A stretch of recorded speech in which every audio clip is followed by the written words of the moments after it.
اس پہلی ملاقات سے اس نے یہ اخذ کیا کہ فرقان ماموں کی باتیں اور طنزیہ انداز اس کی توقع کے مطابق ہی تھا، البتہ سلیمان ماموں یوں طنز نہیں کرتے تھے، بس اکھڑے اکھڑے سے رہتے تھے۔ وجہ شاید ان کا گزشتہ دفعہ استنبول کا دورہ تھا، جب وہ دلار میں ہونے کے باعث ان کے لیے جہانگیر نہیں آ سکا، اور جب آیا تو تھوڑی ہی دیر بیٹھ سکا، اور یہ وہ وقت تھا جب اس کے دل کے اندر ان کے لیے موجود شکوے ختم ہی نہیں ہوئے تھے۔ وہ اپنے اکھڑے رویے کے باعث سلیمان ماموں سے بھی بد ہو چکے تھے۔ وہ جانتا تھا کہ ان کا رویہ اب بھی ویسا ہے۔ حیا کے ساتھ پاکستان آنے یعنی ان کی بیٹی کا اتنا خیال رکھنے پر بھی وہ راضی نہیں ہوئے۔ فرقان ماموں ان کی سے کوئی پرواہ نہیں تھی، مگر سلیمان ماموں پتہ نہیں کیوں وہ ان کی پرواہ کرنے لگا تھا۔ شاید اس لیے کہ پاکستان آ کر یہ ایک انکشاف بہت شدت سے ہوا کہ جو ہمیشہ میرے دونوں ماموں اور میرے ماموں نے جیسے سیغوں میں سوچتا تھا تو وہ غلط تھا۔ وہ زمانے گئے جب دونوں ماموں ایک فریق تھے اور وہ دو فریق تھے۔ سلیمان ماموں تو بہت بڑے بھائی عزت والے تھے، مگر ڈنر پر فرقان ماموں اور سائمہ ماموں کی گفتگو یہ بات واضح کر رہی تھی کہ اگر وہ حیا سے رشتہ توڑ دے گا تو وہ ہرگز ناخوش نہیں ہوں گے، کیونکہ ان کے اور سلیمان ماموں کے درمیان اب وہ پہلے والا ایک کا نہیں تھا۔ اتنے برس ایک ساتھ رہنے کے باعث چھوٹی موٹی تلخیوں کی وجہ سے ان کے آپس کے رشتے میں بہت سی دراڑیں آ چکی تھی۔ ہاں، بظاہر سب کچھ ٹھیک تھا، سلیمان ماموں کی طرف سب ٹھیک تھا، البتہ فرقان ماموں اور سائمہ ممانی حیا کی زندگی میں آنے والی ہر تکلیف پہ اس کے ساتھ نہیں ہوں گے۔ وہ یہ جان گیا تھا۔ وہ بیٹھ کر تماشا دیکھنے والوں میں سے تھا۔ یہ بات اگر اسے پہلے پتہ چل جاتی، مگر کیسے چلتی؟ وہ اور ممی تو ابھی تک کئی سال پیچھے کھڑے ہیں، اور اگر وہ فرقان ماموں کے اس برسوں پرانے رویے کی وجہ سے سلیمان ماموں سے تعلق خراب کرتا ہے تو یہ ناانصافی ہے نا۔ اب جبکہ یہ فیصلہ ہو گیا ہے کہ وہ شادی قائم رکھنا چاہتا ہے اور پھر اسے اپنا رویہ بھی ٹھیک کرنا ہوگا، تو جتنے دن وہ یہاں ہے وہ پوری کوشش کرے گا۔ یہ اس نے خود سے عہد کیا تھا۔ اگلے روز زاہد ماموں کی بیٹی کی مہندی تھی۔ وہ ویسے ہی رس سے بھاگتا تھا، مگر یہاں اس کے سوا کوئی چارہ نہیں تھا کہ وہ فنکشن اٹینڈ کرے۔ اس پر مساعد فاطمہ ممانی اس کے لیے کچھ کرتے وغیرہ لے آئی تھی۔ پیسے البتہ انہوں نے اس کے اصرار پر نہیں لیے تھے، اب اس کو وہ پہننے تھے کرتے۔ صبح حیا کمرے سے باہر نہیں آئی تھی۔ وہ کافی دیر اس کا انتظار کرتا رہا، کچھ بھی نہیں تھا، بس اسے دیکھنا تھا، مگر وہ شاید سو رہی تھی۔ سو بالآخر وہیں سے اس نے اوپر والے کمرے سے اسے کال کی۔ وہ اسے اس پزل باکس کے بارے میں بتانا چاہتا تھا، مگر مجال ہے جو وہ لڑکی کسی کی پوری بات سنے۔ اس نے حسب معمول اس کو لعنت ملامت کر کے فون بند کر دیا۔ اب وہ کیا کرے؟ خیر، پزل باکس تو اس تک پہنچا کر ہی رہے گا کسی نہ کسی طرح۔ حماد نے تو سننے سے ہی انکار کر دیا تھا۔ معاف کرنا، مگر میں ان کے خوش اخلاقی نہیں سہ پاؤں گی، مجھے معاف رکھو بھائی۔ مگر وہ جانتا تھا کہ جب وہ اصرار کرے گا تو حماد کو مانتے ہی بنے گی، اور یہی ہوا، مان گیا۔ بس یہ آخری دفعہ ہے، پھر نہیں کروں گا۔ شام میں وہ پھر سے حیا کو ڈھونڈ رہا تھا۔ دونوں کی کوئی خاص بات نہ ہو سکی پاکستان آ کر۔ اب اس کے پاس ایک بہانہ تھا کہ وہ اس کی فلائٹ کا پوچھ لے۔ گریٹ۔ وہ اسے یہ پوچھنے فرقان ماموں کے گھر آیا، اور اس وقت جب وہ اسے سیڑھیوں سے اترتی ہوئی دکھائی دی، بہت سی لڑکیاں اچھے کپڑے پہنی تھیں، مگر اس کی چال کی بے نیازی کسی ملکہ کی طرح سہج اترانا، اور وہ واقعی بہت خوبصورت تھی۔ مگر ہاں، یہی مگر ہر دفعہ آ جاتا تھا۔ جس وقت وہ سیڑھیاں اتر رہی تھی، آس پاس اتنے کزنز گھوم کر اس کو دیکھ رہے تھے، سب اس کو گاہے بگاہے دیکھ رہے تھے، اور وہ یہی آ کر اس کی پیشانی پہ بل پڑ جایا کرتے تھے۔ اس سے کوئی بدتمیزی نہیں کرنا چاہتا، مگر اس وقت وہ بات کرتے ہوئے اس کے ساتھ آ کھڑی تو زاہد ماموں کی چھوٹی بیٹی ثنا اس کی تصویر کھینچنے لگی۔ وہ جانتا تھا یہ لڑکی فوراً سے یہ تصویر جو ہے وہ فیس بک پہ لگا دے گی، اور ایسی بد احتیاطی وہ افورڈ نہیں کر سکتا تھا، سو اس نے ثنا کو تھوڑا سا ڈانٹ دیا۔ اب وہ دوبارہ اس کی تصویر کھینچنے کا سوچے گی بھی نہیں، اور حسب معمول اس کے کسی اور مقصد کے لیے کیے جانے والے عمل کے آخر میں ہرٹ کون ہوئی؟ حیا۔ مہندی کے فنکشن میں وہ فرقان ماموں کے ساتھ بیٹھا رہا، پھر ایک دفعہ وہی پرانے قصے، وہی پرانی کہانیاں لے کر بیٹھے رہے، کس طرح انہوں نے سبین کی مدد کرنی چاہی مگر سبین نے اس کی مدد نہ لی۔ وہ خاموشی سے سر ہلاتا رہا، کوئی اعتراض نہیں کیا، کوئی اختلاف نہیں کیا۔ کمانڈو ٹریننگ کے دوران ایک ایسا مرحلہ ہوتا ہے جس پر لڑکے ضبط ہار دیتے ہیں، وہ تب ہارتے ہیں جب ٹرینر ان کے منہ پہ تھوکتا ہے۔ اس کے ایک دوست نے ایسے موقع پر اپنے ٹرینر کو تماچا مارا تھا، سو اس وقت سے بتا دیا گیا تھا کہ وہ کمانڈو نہیں بن سکتا۔ جہاں کے منہ پر بھی آفیسر نے تھوکا تھا اور وہ خاموشی سے کھڑا رہا۔ ایک دفعہ، دو دفعہ، کئی دفعہ تھوکا گیا، گالیاں دی گئی، مگر اس نے صبر نہیں ہارا اور وہ پاس ہو گیا۔ ابھی بھی اس نے خود کو ایسے ہی پاس کروایا تھا۔ فنکشن کے دوران بدمزگی اس وقت پھیلی جب ایک دم سے لائٹ چلی گئی۔ اس کے ماموں کے گھر میں لائٹ کا مسئلہ کبھی نہ ہوتا اگر جنریٹر جواب نہ دے جاتا۔ ایک دم سے دھکم پلش مچ گئی، مکینک کا انتظار، شور، افراتفری، کوئی خود ہاتھ پیر ہلانے کے لیے تو تیار نہیں تھا، بس مکینک آئے گا تو ٹھیک کرے گا۔ وہ کچھ دیر بیٹھا، پھر اسے کوفت ہونے لگی، یہ لوگ دوسروں پہ کتنا انحصار کرتے ہیں، اپنے مسئلے خود کیوں نہیں حل کرتے۔ وہ اٹھا اور چپ چاپ جنریٹر کا معائنہ کرنے لگا۔ ذرا سا مسئلہ تھا اور طوفان ایسے مچا دیا تھا سب نے۔ 5 منٹ بھی نہیں لگے اسے ٹھیک کرتے ہوئے، تب پورے مجمع کی توجہ پا چکا تھا۔ یہ ہر چیز سے زیادہ خوف دلانے والی چیز تھی۔ وہ ہاتھ دھونے کے بہانے جلدی اندر چلا گیا، البتہ وہ جانتا تھا کہ سارا وقت حیا بہت مسرور انداز میں سے دیکھ رہی تھی، وہ جیسے اس پہ فخر کر رہی تھی۔ بعد میں سب مرد لاؤنج میں بیٹھ گئے تو وہ بھی وہاں بیٹھ گیا۔ لاشعوری طور پر وہ حیا کا منتظر تھا، کب وہ آئے گی، کب وہ اسے دیکھے گا۔ بہت دیر بعد وہ نظر آئی، ساتھ میں زاہد ماموں کی چھوٹی بیٹی بھی تھی، دونوں کچن میں جا رہے تھے۔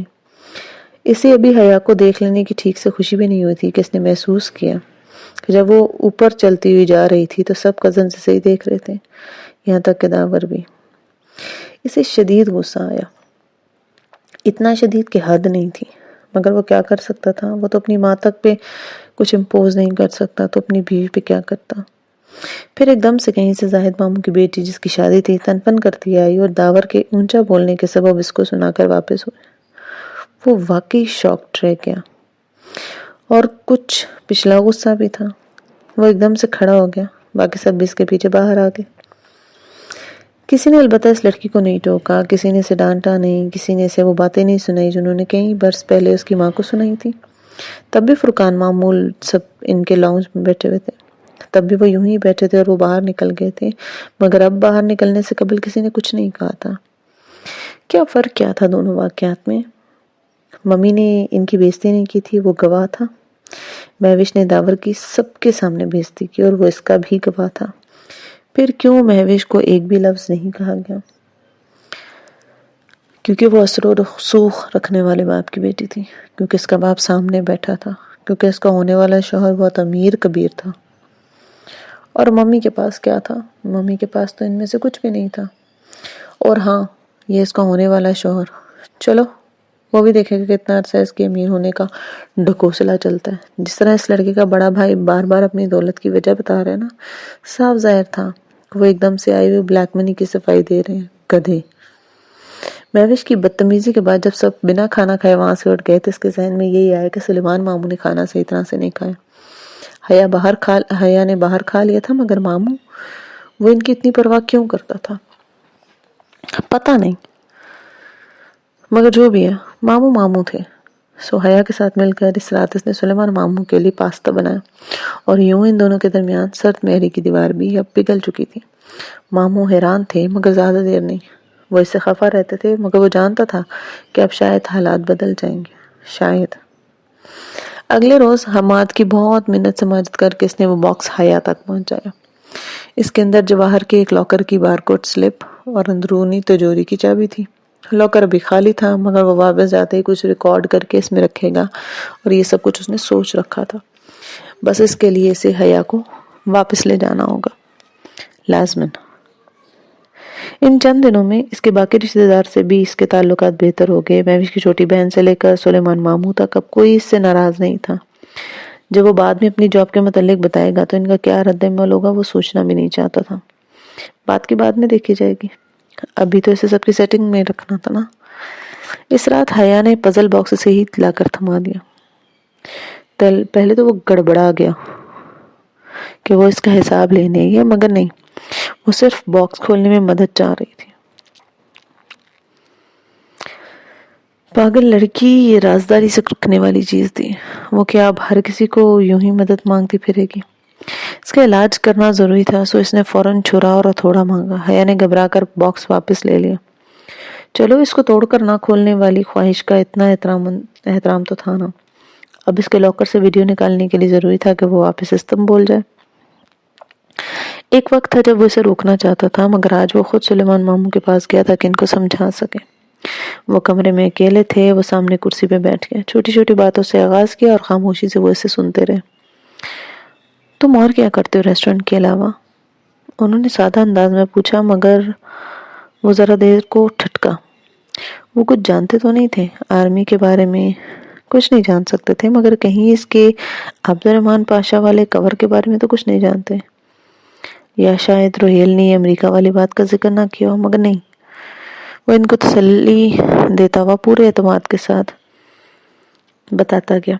پھر اس نے حیا کی بات کی، جب یہ کہا کہ اگر وہ واپس نہیں جائے گی تو کبھی ڈی جے کے دکھ سے نہیں سنبھل پائے گی، تو سلیمان ماموں نے بے بس ہو کر اس کے چہرے کو دیکھتے ہوئے اجازت دے دی. انہیں اس کا حیا کے لیے فکر مند ہونا اچھا لگا تھا. سب ٹھیک جا رہا تھا. وہ دونوں واپس آئے تو اس کا ارادہ تھا کہ وہ کچھ دن اپنے گھر میں رکنے کا کہے گا. آہستہ آہستہ وہ اس کا لاکر ڈھونڈے گی اور اس سے پہلے کسی دوسرے کے منہ سے کچھ سنے وہ ویڈیو سے مل جائے گی. پھر وہ مل کر کچھ فیصلہ کریں گے کہ آگے زندگی انہیں کیسے گزارنی ہے. سب ٹھیک ہوتا جا رہا تھا. پاکستان سے واپسی پہ اس کا سر درد بڑھ گیا تھا اور اس کے باعث اسے بخار ہو رہا تھا. پہلے دن تو حیا چلی گئی. اس نے کہا تھا کہ وہ کل آئے گی. ابھی وہ سبحان جی دیکھنا چاہتی ہے، ڈی جے کی وجہ سے یقیناً. جس رات کے لیے حیا نے آنے کا کہا تھا نا، اس شام سے ہی اس کے سر کا درد ناقابل برداشت صورت اختیار کر لیا تھا اور ایسا لگ رہا تھا کہ سر پھٹ جائے گا. وہ اپنا کام خود کر لیتا تھا، مگر آج اتنے عرصے بعد اس نے ممی سے کہا کہ وہ اسے دودھ گرم کر کے لا دے اور ساتھ میں نیند کی گولی بھی. ممی فوراً دونوں چیزیں لی ہیں. ذرا پریشان بھی ہوگی. ان کو فکر کا نہ کہہ کر اس نے دوا لی اور لیٹ گیا. حیا آئے گی تو وہ اٹھ جائے گا. ابھی تھوڑا سا سو لے. نیند میں جاتے ہوئے بھی اس کے ذہن میں ایک جنگ چھڑی ہوئی تھی کہ وہ اپنا MRI پھر سے کروائے یا اس درد کو نظر انداز کرتا رہے. وہ کسی بری خبر سے ڈرتا تھا. اس کا کریئر، اس کی منزل، ناکارہ فوجی قرار دے کر ریٹائرمنٹ.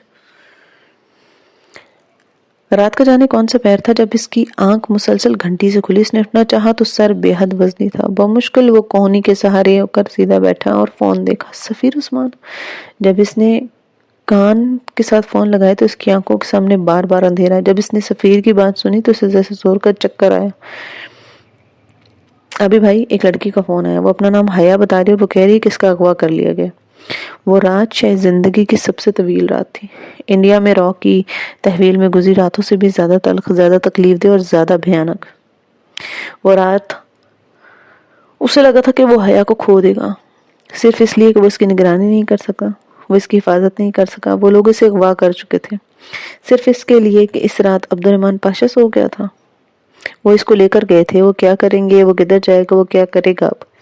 اب مشکل بستر سے اٹھا، چہرے پہ پانی نہیں ڈالا، بس جیکٹ اٹھا لی، پستول جیب میں رکھی، اپنا خاص چاقو جراب کے اندر باندھا، فون ہاتھ میں لیا، باہر بھاگا. گاڑی تک آتے آتے اس کو چکر آ رہے تھے. باہر سردی تھی، ہڈیوں کو جما دینے والی سردی، اور اندر اندھیرا. دنیا جیسے ختم ہو کر برف کا ڈھیر بن گئی تھی. وہ رات برف جیسی رات تھی، سرد اور قہر آلود، سفید اور ٹھنڈی. کار سٹارٹ کرتے ہوئے اس نے سفیر کو کال بیک کی. کچھ بتایا اس نے کدھر ہے؟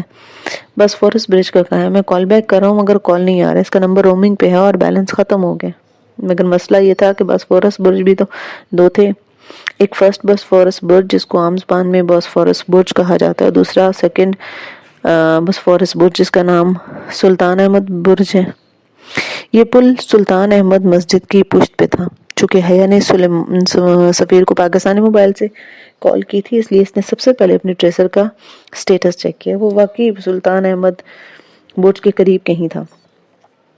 دوسرا ٹریسر جواب نہیں دے رہا تھا اور وہ سمجھ سکا کہ حیا نے اسے کال کیوں نہیں کی. اس نے عثمان شبیر سے مدد مانگی مگر اس سے کیوں نہیں؟ نہ جی ہاں، نہ عبدالرحمن. کیوں؟ ان سے کیوں؟ لیکن ابھی یہ ثانوی باتیں تھیں. اسے جلد از جلد حیا کو ان لوگوں کے شکنجے سے نکالنا تھا. وہ جانتے ہیں کہ وہ کون سے لوگ ہوں گے. وہ آرگنائزڈ کرمنل تھے جو لڑکیوں کو اغوا کرتے ہیں اور استنبول میں اس کے بہت سارے گروہ کام کرتے ہیں. ترکی اس شے کے لیے خاصا بدنام تھا.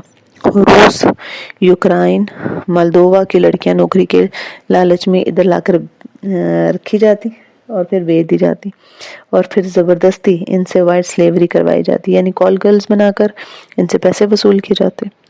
جتنا وہ سمجھ پایا وہ کسی شپ پہ تھی. وہ لوگ کہیں سے لے جا رہے تھے دور. سلطان احمد برج پہ پہنچ کر اس بات کی تصدیق ہو گئی کہ ایک شپ سامنے ہی ہے. اس کا ٹریسر بھی وہیں کا اشارہ دے رہا اور وہیں تھی جہاں پل پہ کھڑا تھا اور چند کوس دور تھی. برف کی طرح ٹھنڈے پانی میں وہ اس کے پاس ہوتے ہوئے بھی بہت دور تھا. سلیمان ماموں سے حیا کے خیال کا وعدہ بھی نہیں نبھا سکا تھا. وہ بس بے بسی کی انتہا تھی. اس نے پھٹتے سر اور تناؤ کا شکار صاحب کے ساتھ سوچنے کی کوشش کی. اب وہ کیا کرے؟ وہ اکیلا آدمی ان کی کسی بھی شپ پہ تو حملہ نہیں کر سکتا. اسے پولیس کی مدد لینی چاہیے. اسے فورس چاہیے تھی. ایسے لوگ جو اس کے کہنے سے آگے پیچھے نہ ہٹیں. سانپ بھی مرے اور لاٹھی بھی نہ ٹوٹے. اسے صرف حیا کو بچانا تھا بلکہ میڈیا اور تفتیشی افسران کی نظر سے بھی اس کو دور رکھنا تھا. اس قہر آلود یک بستہ رات میں وہیں کھڑے کھڑے اس نے اپنا تمام کانٹیکٹس کا استعمال کیا. بے حد شدید سر درد اور بار بار دھندلی پڑتی بصارت کے ساتھ وہ پل کے اس پار کھڑا تھا. خوف جو ہر سو پھیلا ہوا تھا. کہیں وہ دیر نہ کر دے، کہیں کچھ برا نہ ہو جائے. بہت عرصے بعد اس نے خود کو اتنا بے بس، اتنا مضطرب محسوس کیا تھا. وہ عبد الرحمن پاشا تھا مگر وہ کچھ نہیں کر سکتا تھا کیونکہ عبد الرحمن پاشا ایک بڑے نام کے سوا کچھ نہیں تھا. استنبول میں خفیہ پولیس کی ایک برانچ ٹرسٹ ٹیم کہلاتی ہے. یہ لوگ سادہ کپڑوں میں سڑکوں پہ پیٹرول کرنے والے اہلکار تھے جو قابل اعتبار تھے اور ان سے اس کی اچھی شناسائی تھی. ایک آفیسر کے لیے تو اس نے کئی کام بھی کیے تھے صرف اسی لیے کہ کل وہ اس کے کام کر دے گا. اب وہ وقت آن چکا تھا جب اسے احسان کا بدلہ احسان سے دینا ہوگا. ٹرسٹ ٹیم کا وہ یونٹ جلدی پہنچ گیا. ایک ایک منٹ قیمتی تھا. انہوں نے علاقے کو گھیر کر باری باری خاموشی سے شپ پر اترنا شروع کر دیا. چند بندے پکڑے گئے، چند کو گرایا گیا، کسی کے سر پہ پستول رکھ کر لڑکیوں کو پوچھا گیا اور بالآخر ان کو وہ راداری مل گئی جہاں ایک کمرے میں لڑکیاں بند تھیں. وہ اس کمرے کا دروازہ کھول کر داخل ہونے والوں میں سب سے آگے تھا. اندر ایک دم خاموشی تھی. اندھیرے میں بے ہوش نیم جان پڑی لڑکیاں بہت بری حالت میں تھیں. وہ تیز سے آگے بڑھا اور حیا کو ڈھونڈنا چاہا. کئی لڑکیوں کے چہرے دائیں بائیں ڈھکے ہوئے تھے. اس نے ایک ایک چہرے کو موڑ کے دیکھا. حیا کہیں بھی نہیں تھی. یہ کیسے ہو سکتا ہے؟ آفیسر اپنی کارروائی کر رہے تھے. وہ کمرے سے باہر گئے. ایک آفیسر اس کے پیچھے ہے. وہ پوچھ رہا تھا کیسے وہ لڑکی ملی یا نہیں. وہ جواب دینے کی پوزیشن میں نہیں تھا. بس اس نے موبائل سے ٹریسر کا سٹیٹس چیک کیا. وہ آس پاس کہیں تھی مگر کدھر؟ شپ کے ایک بندے کو ایک اہلکار نے اپنے نرغے میں لے رکھا تھا اور اس سے ان کے بڑوں کا پوچھ رہے تھے. وہ اکلاتے ہوئے ایک اندر کی سمت جاتی راہداری کا بتانے لگا. جہاں نے پوری بات سنی نہیں وہ اسی طرف بھاگا. ساتھ ہی اس نے حیا کو کال ملائی. حیا کا فون رومنگ پہ تھا اور کال نہیں جا سکتی تھی کہ بیلنس ختم ہو گیا تھا. مگر اس نے سسٹم ہیک کر کے کال ملائی اور سب تب ہوا جب وہ اور ساتھی افسر دوڑتے قدموں سے اس راہداری میں بھاگتے جا رہے تھے.